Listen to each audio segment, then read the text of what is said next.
This is one of the things I've been doing, sowing new seeds straight into the ground. So bitter melon's going to be going up that and up the trellis.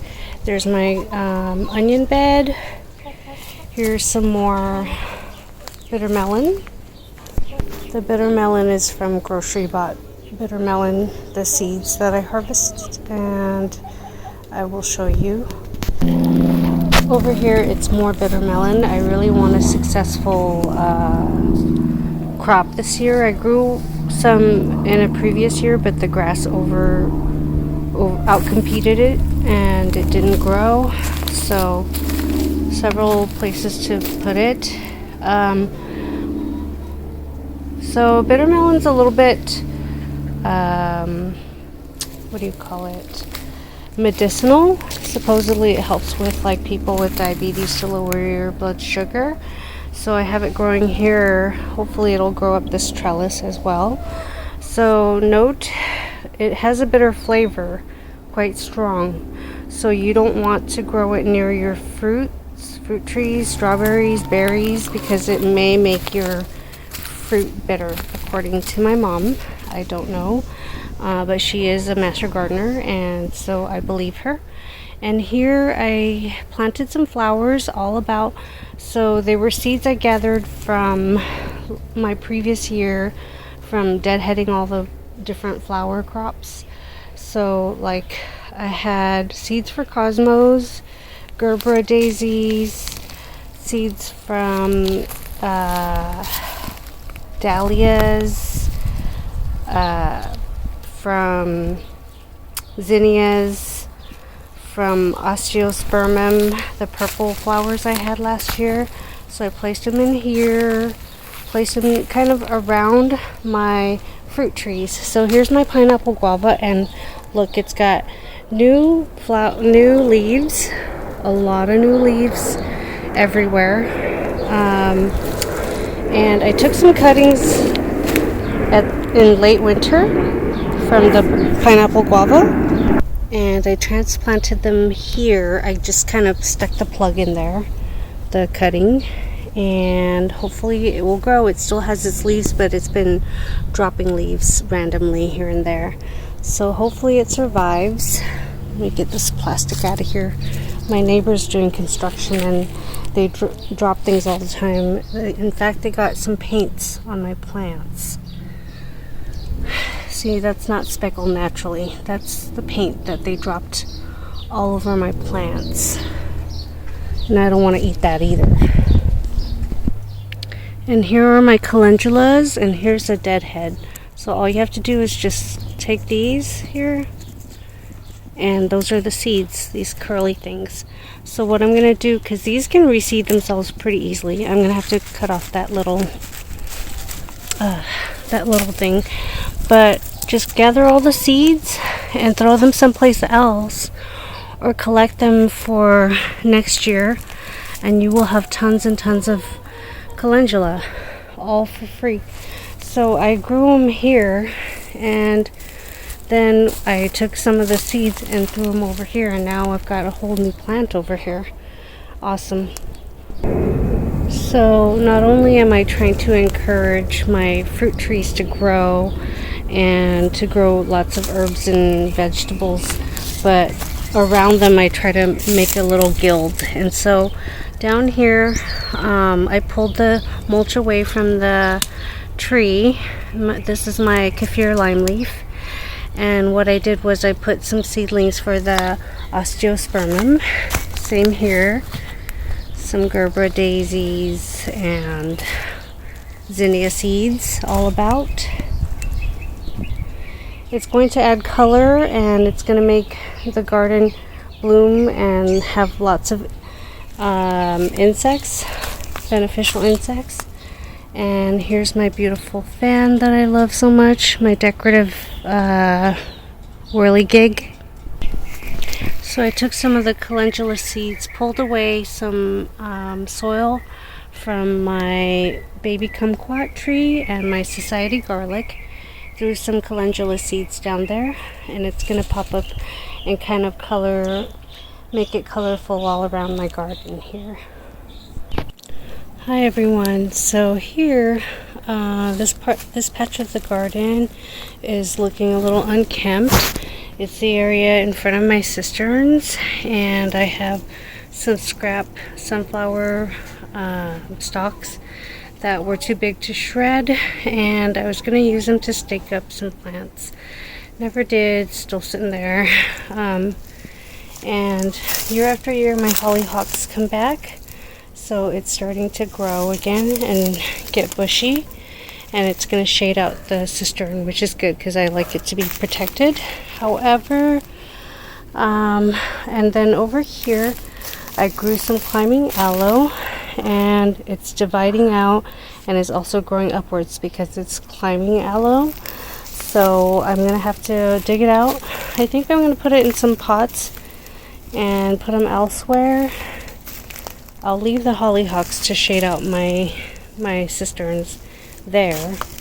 Over here I have another hollyhock growing, and this is a different kind of aloe. It's the regular type of aloe, and I may have to dig that one up or move it elsewhere and clean up this area.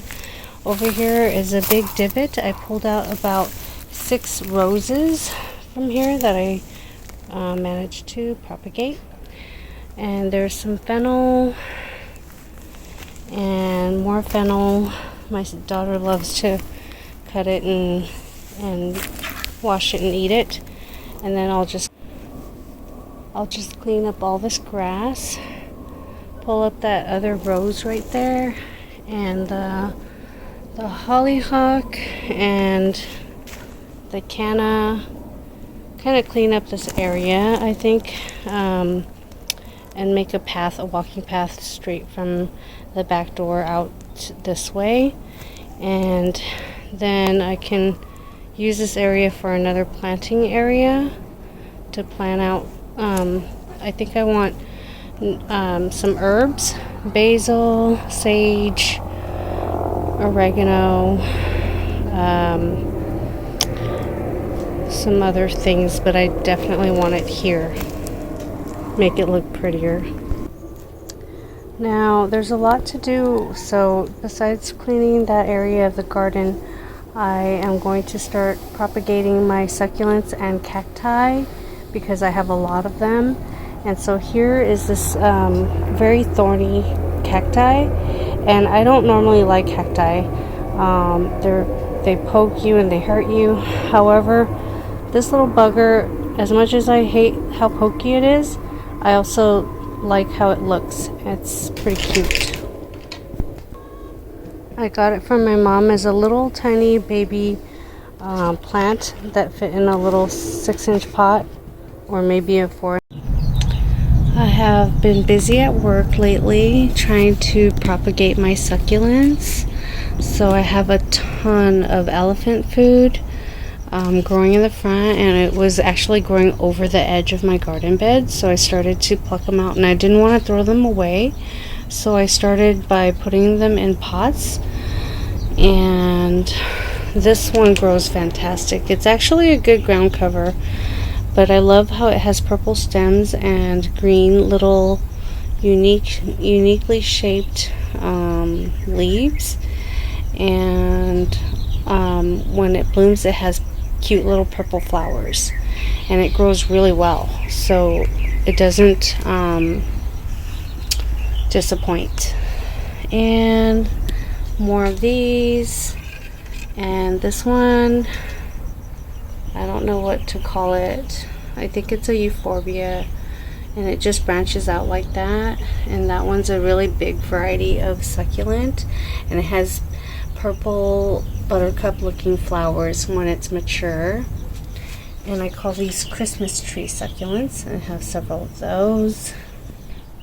This last summer was my basil, my spicy basil garden bed, and also the Genovese, and I would kind of pop in some green onions, so there are some leftover green onions.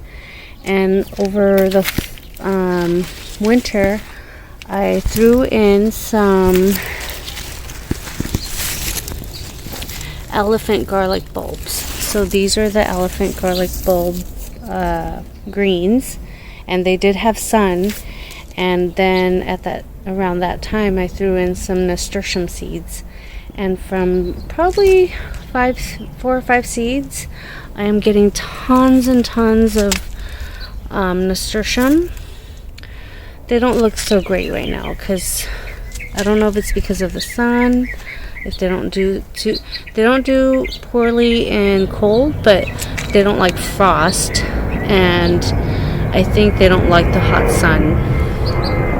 But it's still sprouting new little baby leaves. Aren't these cute?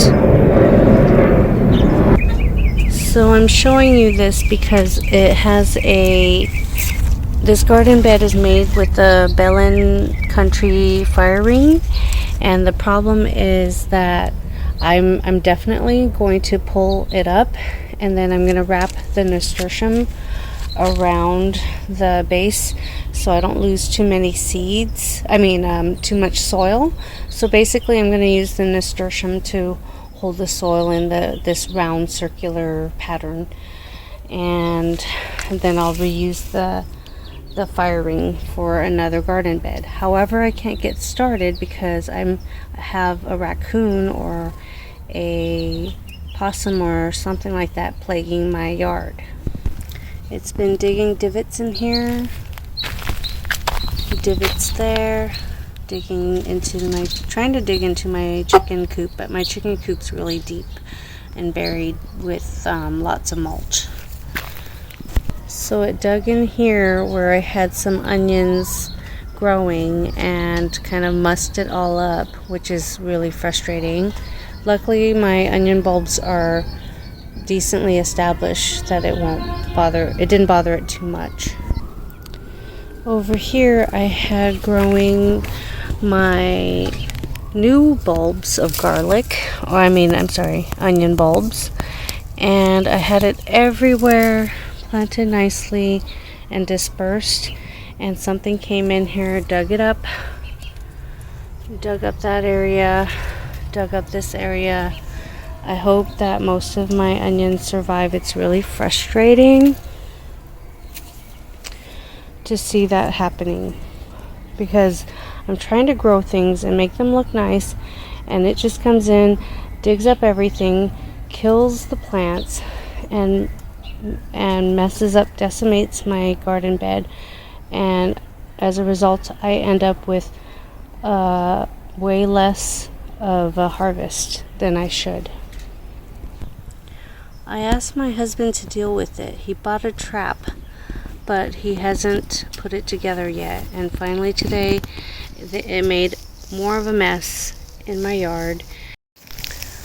I told my husband about it, and he got the trap, and today he recently researched it, and it says that possums don't dig that easily. They don't have long, strong nails to dig, and that it could be a raccoon because raccoons like grubs, and if you ever have a mulch pile, there are definitely going to be mulch, and there are definitely going to be grubs, and raccoons like grubs.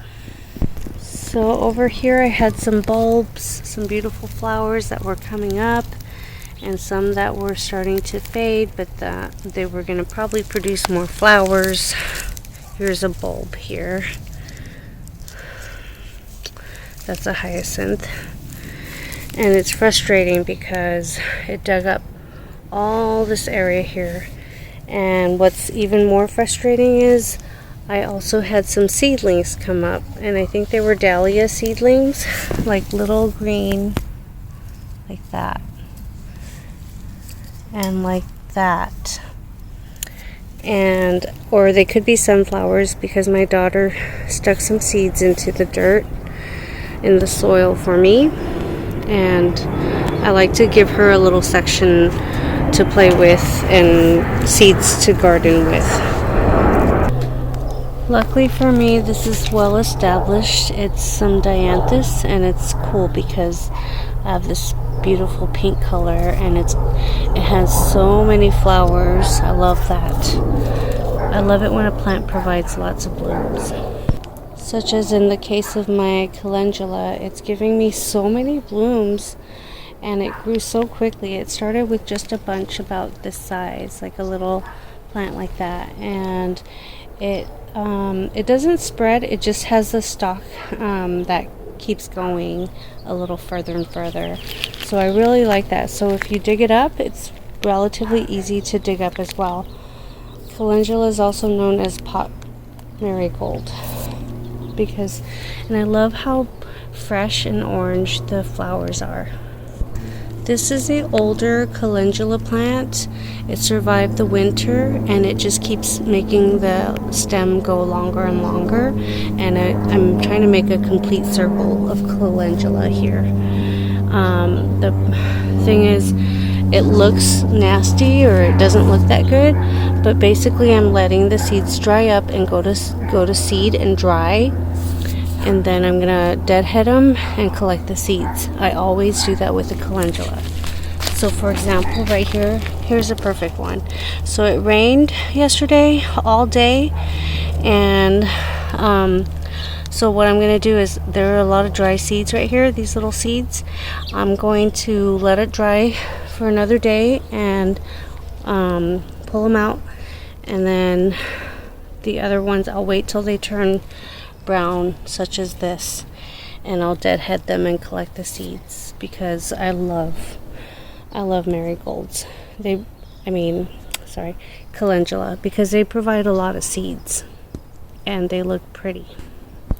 This area here was chock full of weeds, like so many, that just sprawled all the way across to the door here, the sliding glass door, and it was bugging me. And one of the chickens came over here and was snacking on the grass and weeds, and if you can see, I tried to pull up as much as possible, but there are a lot more weed roots in there in my mulch pile. This is my trellis, and so here's my mulch pile. I'm letting it degrade slowly, and then I'll scatter it around later on when it's more degraded. But this is a nice area now, and the kids can have a shady spot to hang out this summer. And I'm going to try to put some cardboard over there to keep the weeds at bay.